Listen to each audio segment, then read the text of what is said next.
घर के बाहर से किसी ने मुझे इशारा किया। मैंने देखा दरवाजे पर वही रहस्यमयी बाबा हुआंग लाओसान खड़े थे। उनकी सूखी हड्डियों जैसी उंगलियां मुझे अपनी तरफ बुला रही थी। बेटी जरा इधर आओ। मैंने उन्हें अनदेखा कर दिया, लेकिन वो बार बार मुझे बुलाते रहे। आखिरकार मैं उठी और दरवाजे तक गई, लेकिन उनसे 2 कदम की दूरी बनाकर ही खड़ी रही। मैंने कहा, फिर पानी चाहिए? रुको, अभी लाती हूँ। मैं मुड़ने ही वाली थी कि उन्होंने जल्दी से मुझे रोक लिया। रुको, आज मैं पानी पीने नहीं आया। उन्होंने अपने पीले दांत दिखाते हुए डरावनी मुस्कान दी और धीमी आवाज में बोले, तू हर समय उस सुअर के साथ रहती है, क्या तुझे कभी उसमें कुछ अजीब नहीं लगा? उनकी बात सुनते ही मेरे दिमाग में पिछली रात का वो डरावना दृश्य घूम गया। मोती का 2 पैरों पर खड़ा होना और इंसानों की तरह टूटी फूटी आवाज निकालना। मेरा चेहरा एकदम सफेद पड़ गया। हुआंग लाओसान ने मेरी आंखों का डर पढ़ लिया। वह मुस्कुराया और बोला, देखा, तुझे भी पता है कि वो साधारण सुअर नहीं है। फिर उसकी आवाज और गंभीर हो गई, सिर्फ एक जानवर के मुंह में मत पड़, कहीं ऐसा न हो कि उसी की वजह से तेरे दादा दादी की जान चली जाए। इतना कहकर उसने अपनी जेब से तेल लगे कागज में लिपटी एक छोटी सी पुड़िया निकाली। वह मेरी तरफ बढ़ाते हुए बोला, इससे उसके खाने में मिला देना, फिर उसका असली रूप सबके सामने आ जाएगा।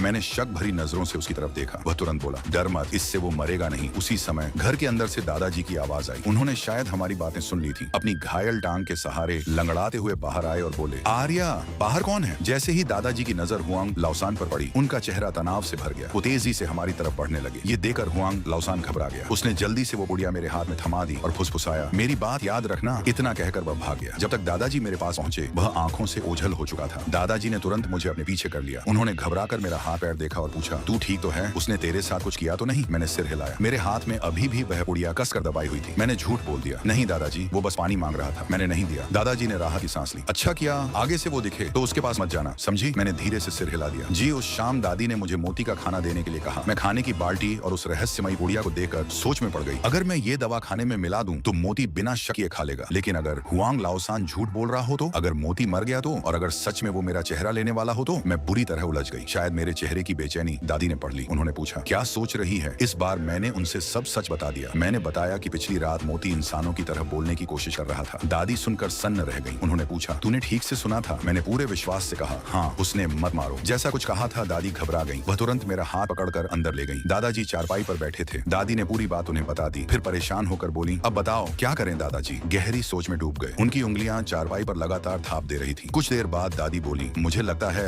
अब मोती को मार देना ही ठीक रहेगा। मैं चुप रही। मेरे मुंह से एक शब्द भी नहीं निकला। लेकिन दादाजी ने सिर हिलाया, नहीं, कुछ गड़बड़ है। हुआंग लाओसान बार बार हमें इसी सुअर को मारने के लिए क्यों उकसा रहा है? अगर मोती सच में हमें नुकसान पहुंचाना चाहता है तो उसे तो खुश होना चाहिए कि हम खतरे में हैं। फिर वो हमें बचाने की कोशिश क्यों करेगा? दादी भी सोच में पड़ गई। बात तो सही है, लेकिन अगर उसे सच में अपनी गलती का एहसास हो गया हो तो? दादाजी ने तुरंत इनकार कर दिया। नहीं, मुझे उसकी आंखों में आज भी वही पुरानी नफरत दिखाई देती है। काफी देर तक दोनों सोचते रहे, लेकिन कोई फैसला नहीं हो पाया। आखिर में दादाजी बोले, मोती 10 साल से हमारे घर में है। अगर उसे कुछ करना होता तो बहुत पहले कर चुका होता। इसे नहीं मारेंगे, बस कुछ दिन इसे मजबूती से बांध कर रखेंगे। दादी के पास भी इससे बेहतर कोई रास्ता नहीं था। उन्होंने हामी भर दी। उस रात आधी रात के समय मेरी नींद खुल गई। मुझे बहुत जोर से बाथरूम जाना था। घर का शौचालय आंगन के दूसरे कोने में था। मैं उनींदी हालत में बाहर निकली, तभी दीवार के ऊपर से किसी के चढ़ने की आवाज आई। मैंने ऊपर देखा। एक काली परछाई हमारे आंगन की दीवार फांदने की कोशिश कर रही थी। मैं डरकर चिल्ला उठी, कौन है वहाँ? तभी ऊपर से धीमी आवाज आई, बेटी, इतनी रात को अभी तक जाग रही है? मैं उस आवाज को तुरंत पहचान गई। हुआंग लाओसान उसी पल बाड़े में सो रहा। मोती बिजली की तरह उठ खड़ा हुआ। वह दीवार की तरफ घूरते हुए इतनी जोर से गरजा कि पूरा आंगन कांप उठा। मैं डर के मारे भागकर अंदर गई और दादाजी को झकझोर कर जगा दिया। दादाजी, वो बाबा, वो दीवार फांदकर घर के अंदर आने की कोशिश कर रहा है। दादाजी गुस्से में तुरंत उठ बैठे, लेकिन घायल टांग की वजह से जैसे ही खड़े हुए वो दर्द से कराहते हुए फिर से चारपाई पर गिर पड़े। उन्होंने दांत भींचकर कहा, मुझे उठाओ जल्दी। दादी ने उन्हें सहारा दिया। दोनों जल्दबाजी में आंगन की तरफ दौड़े और जैसे ही उन्होंने बाहर देखा, हमने देखा कि हुआंग लाओसान दीवार फांदकर आंगन में कूद चुका था। हमें देखकर वह डरावनी मुस्कान के साथ बोला, अरे सब जाग गए? दादाजी तुरंत मुझे अपने पीछे कर लिया और सख्त आवाज में बोले, हुआंग लाओसान, आधी रात को हमारे घर में घुसने की हिम्मत कैसे हुई? हुआंग लाओसान की आंखों में नफरत साफ दिखाई दे रही थी। वह चीख कर बोला, क्यों आया हूँ तुम्हें अपनी बहन के पास भेजने? तुम हत्यारे हो। इतने साल चैन से जी लिए, अब तुम्हारे हिसाब चुकाने का वक्त आ गया है। दादी गुस्से से कांपने लगी। उन्होंने कहा, तुम्हें जरा भी शर्म नहीं आती? गलती तो तुम्हारे घर वालों की भी थी। हुआंग लाओसान ने जमीन पर थूक दिया, मुझे किसी सफाई से मतलब नहीं। क्यों तुम्हारा परिवार हंसता खेलता रहे और मेरा परिवार बर्बाद हो जाए? अगर मेरी बहन जिंदा होती तो आज मेरी जिंदगी ऐसी नहीं होती। दादाजी का चेहरा गुस्से से लाल हो गया। उन्होंने दांत भींचकर कहा, तेरी बहन अच्छी थी, लेकिन तेरा बाप कभी अच्छा इंसान नहीं था। तू जानता भी है तेरी माँ इस घर में कैसे आई थी? उसी गंदे खून का असर है, तभी तू भी उसी की तरह दरिंदा बन गया है। बस इतना सुनना था कि हुआंग लाओसान पागल हो गया। वह जंगली जानवर की तरह दादाजी पर टूट पड़ा। दोनों जमीन पर गिर पड़े और हाथापाई शुरू हो गई। लेकिन हुआंग लाओसान बहुत चालाक था। वह बार बार दादाजी की टूटी हुई टांग पर ही वार कर रहा था। दर्द से दादाजी के होंठ नीले पड़ गए। उनके माथे पर पसीने की बड़ी बड़ी बूंदें चमकने लपकने लगी। दादी तुरंत रसोई की तरफ भागी, वहां से बेलन उठाकर पूरी ताकत से हुआंग लाओसान की पीठ पर मारने लगी। लेकिन उन्हें डर था कि कहीं वो मर न जाए, इसलिए उनके वार उतने जोरदार नहीं थे। उल्टा हुआंग लाओसान और भड़क गया। वह पलटकर खड़ा हुआ, उसकी आंखें खून की तरह लाल हो चुकी थीं। उसने झटके से दादी के हाथ से बेलन छीन लिया और बिना रहम किए उसी बेलन से दादी को पीटना शुरू कर दिया। एक वार, फिर दूसरा, फिर तीसरा। दादी उम्र दराज थी, वह न तो बच सकती थी और न ही उसका मुकाबला कर सकती थी। मैं रोती हुई दौड़ी और उसके पैर पकड़ ली। मेरी दादी को मत मारो! हुआंग लाओसान ने मेरी तरफ घूरा। उसका चेहरा गुस्से से विकृत हो चुका था। वह चीखा, अगर तू बीच में नहीं आती तो वो सुअर कब का मर चुका होता। मुझे खुद आधी रात को यहाँ घुसकर ये सब नहीं करना पड़ता। दादाजी दर्द से जमीन पर पड़े हुए थे। उन्होंने हाँफते हुए कहा, तो आखिर सच क्या है? हुआंग लाओसान ने हमारी तरफ देखा। अब उसे यकीन हो गया था कि हम उसका कुछ नहीं बिगाड़ सकते। वह जोर से हंसा, फिर बोला, हाँ, वो सुअर सचमुच इंसानों जैसी समझ रखता है, लेकिन वो तुम्हारा दुश्मन नहीं बल्कि तुम्हारा रक्षक है। हम सब सन्न रह गए। हुआंग लाओसान आगे बोला, जानते हो मैं आज इस हाल में क्यों हूँ? उसकी आंखों में झर भरा हुआ था। तुम्हारे पूरे परिवार को बर्बाद करने के लिए मैंने अपनी सारी जमा पूंजी खत्म कर दी, यहाँ तक कि सूद पर कर्ज भी लिया और एक तांत्रिक से तुम्हारे घर पर काला श्राप करवाया। लेकिन हर बार तुम्हारे उस सुअर ने मेरा श्राप रोक दिया। उसकी रक्षा शक्ति इतनी मजबूत थी कि मेरा कोई भी जादू तुम्हारे घर तक पहुंच ही नहीं पाया। इसीलिए मैं बार बार चाहता था कि तुम लोग उसे खुद अपने हाथों से मार दो, लेकिन तुमने कभी मेरी बात नहीं मानी। इतना कहते ही